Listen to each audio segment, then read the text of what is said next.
Hello everybody, welcome to another video. Today we are going to be heading out on a bike ride and then we are going to be coming back here and we're going to be talking about my top tips for riding in cold weather. Yes, I realize very similar to the last video, but we're talking about something different. So let's head out on that bike ride.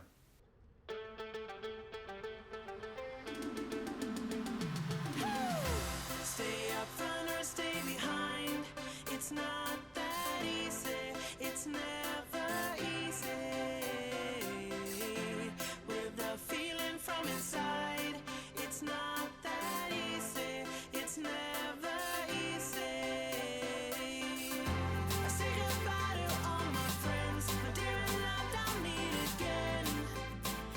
Expect me sometime soon. I will goodbye to my old past. The time has come, we're here at last. Will we regret this too?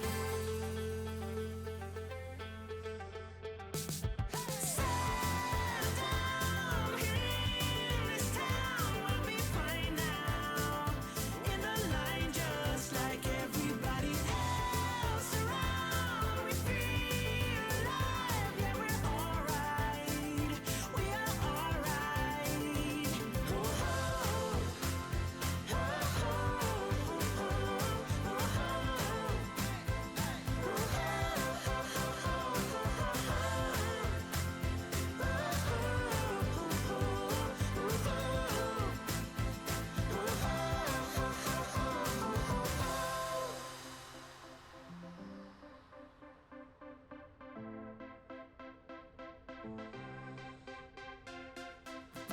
Is this the end or something new? It's not that easy. It's never easy. I wonder, do you feel it too? It's not that easy. It's never easy. I say hello to my new friends, and to my old I'll come again. Yeah, expect me sometime soon. I will goodbye to my own past. The time has come, we're here at last. Will we regret this too? Settle down here in this town. We'll be fine now. In the line, just like everybody else around. We feel alive, yeah, we're alright. We are alright.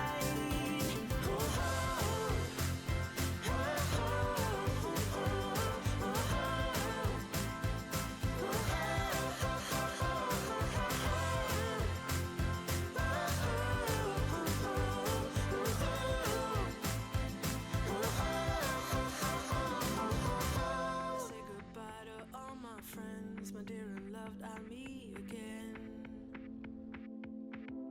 Ooh, I say goodbye to all my friends, my dear and loved, I'll meet again. Settle down here in this town, we'll be fine now.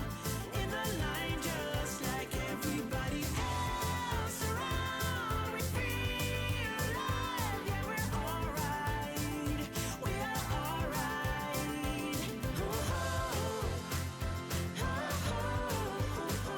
Yes, alright. We are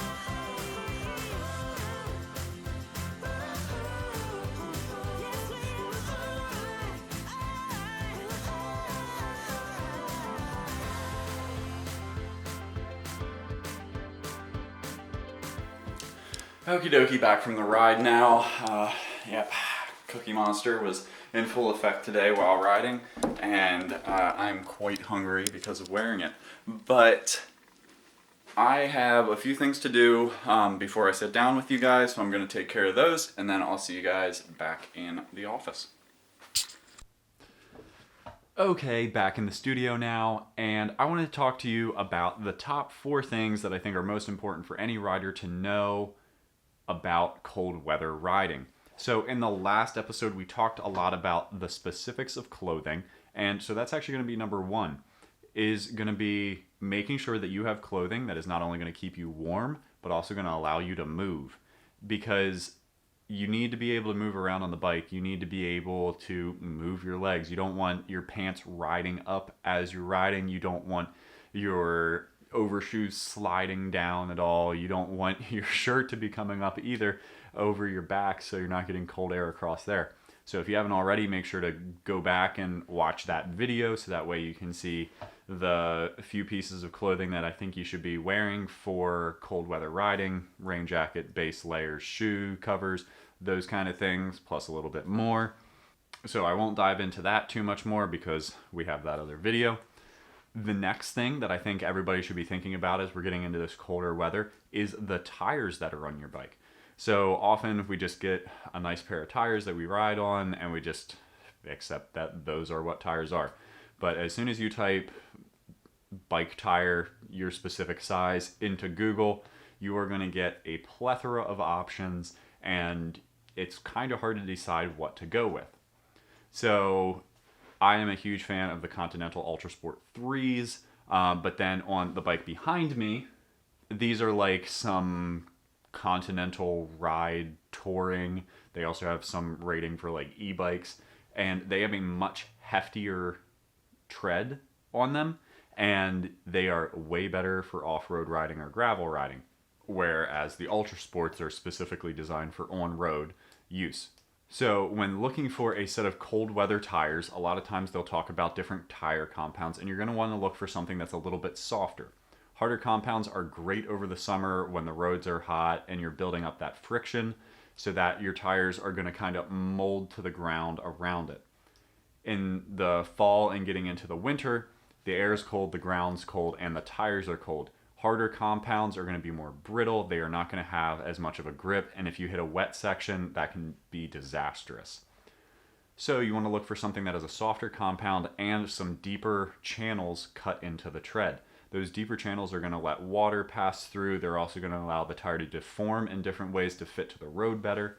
And so it is very important that you look into getting a set of tires that is more designed for cold weather riding, that you're able to keep those tires and just change them out for the ones that you have on your bike. And then when you get back into spring, summer riding, you're able to switch back into those nicer tires that work better in the warmer parts of the year.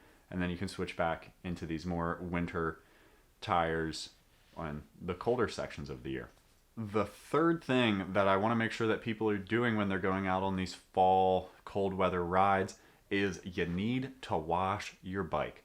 You need to wash your body, helps you from not stinking. You need to wash your bike because it keeps everything moving well. It's very important that you are taking care of all of those mechanical components. As the rain comes down, as the weather gets colder, there's a lot more debris and gunk on the road, and that is all just getting thrown into your drivetrain. And if you let it go, it's going to start rusting, it's going to start binding up, and it's going to start causing more damage to your drivetrain than would normally happen from just everyday riding. So it's very important that you wash the bike, and it's important that you also use some kind of lubricant to help protect those parts.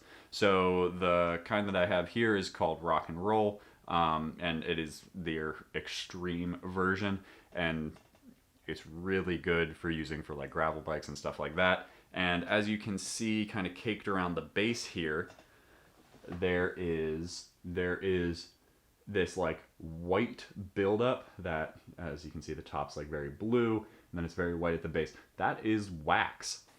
And so before you use this, you shake it up, make sure that the wax is all mixed up in there. And then as this cleans, because of it being this solvent, it then dries and leaves that wax behind. And so if you like look into like racing pedigree and all that kind of stuff, you'll see that a lot of people actually will like bake their chains in wax, and that wax builds up a protective coating, helps it run smoother, but then also protects it from all the elements that are out there, all that water, all that gunk, all that grime that's just sitting on the roads. So that's kind of like an all-in-one product that it takes care of things for you. That's another part of just making sure that your bike is clean after your rides. Make sure that you're like wiping stuff down because it's not such a big deal if you're getting a little bit of dirt on your down tube, but that stuff that's getting into your drivetrain around the hubs of your wheels, as well as your bottom bracket where your pedals connect to on your bike, all of that is very important to keep clean. Otherwise, you're going to have that dirt getting caught up in there, and it is going to be wreaking havoc on all of those very expensive, very small parts, and it's going to decrease the lifetime of those parts, but also the bike as a whole. Now, the fourth and final thing is a little bit of just like a thing that you don't often think about, but the more time that you spend outdoors, and especially in colder weather, something that you will hear often is remember to drink water. And so I realize that sounds like a very dumb thing to say, that like obviously you're doing physical activity, you need to drink water, you need to replenish like the water that you're losing. But especially snowboarding, stuff like that, you're out there all day and your body's cold. You're not really getting that sweating feeling that you get in the summer that actually makes you feel thirsty, and that can be really bad for your body because you don't actually realize that you're getting dehydrated because your body's staying cool and you feel more comfortable. So it's a good idea to kind of recognize on your rides like how often you're drinking, and make sure that in these fall months that you're keeping up that pattern of your drinking. Obviously, you might be getting more fit and you don't need to drink as much as you like go on. All those kind of things very much change the way that your body operates. But when you're out on a 15-mile ride, make sure that you're drinking at least like every 5 miles, making sure that you are getting water into your system to replenish what you're losing from sweating, even though you won't be feeling it as much because of the temperature outside. That's all I have for you today. Thank you so much for watching this video. Make sure that you give it a thumbs up if you liked what I was saying. Leave your best cold weather riding tips down in the comments below. Whether it's like the piece of clothing that you think has saved you out on rides. If there's something that you like mix special into your water to help you stay energized, stay warmer while you're out on these rides. Or even if it's a cleaning tool, something that you didn't think you would ever need while you were owning a bike, but now you have one and you use this tool all of the time. Honestly, mine is 100% this lubricant. The fact that it is just the wax blended in there makes everything so much easier. You're able to use it as a cleaner, but then yeah, once it dries, protected. Best thing that I have bought to use for biking, hands down. And if you haven't already, make sure that you subscribe. That way you can stay up to date on all of the stuff that's happening on the YouTube channel, and hit the little notification bell beside it. That way you're notified every time a new video comes out. But that's all I have for you today. Thank you so much for watching, and we'll see you in the next one.